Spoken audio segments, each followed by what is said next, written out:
রাব্বুল আলামিনের দরবারে শুকরিয়া আদায় করছি। এদেশের মানুষের প্রতি কৃতজ্ঞতা এবং শুকরিয়া আদায় করি। বরাবরের মতো আমার এলাকাবাসী আমার উপর আস্থা রেখেছে। আমি জানি তারা আমাকে ভালোবাসে, আমিও তাদেরকে ভালোবাসি। তাদের উপর আমার আস্থা ছিল, আছে, থাকবে। সেই হিসাবে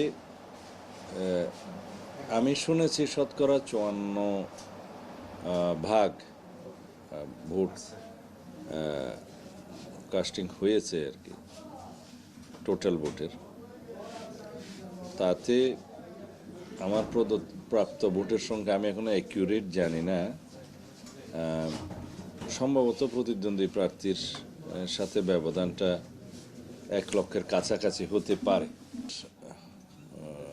আশা ছিল মানুষ আরও বেশি ভোট দিতে আসবে, তো সেই অনুপাতে 54%টা আমার কাছে মনে হয়েছে বেশি না। হয়তো মানুষ বিগত 16-17 বছর ভোটাধিকার প্রয়োগ করতে পারে নাই, সেই জায়গায় হয়তো অনেকেই হয়তো এখনও সাহস করে ভোট সেন্টারে হয়তো আসতে চায়নি।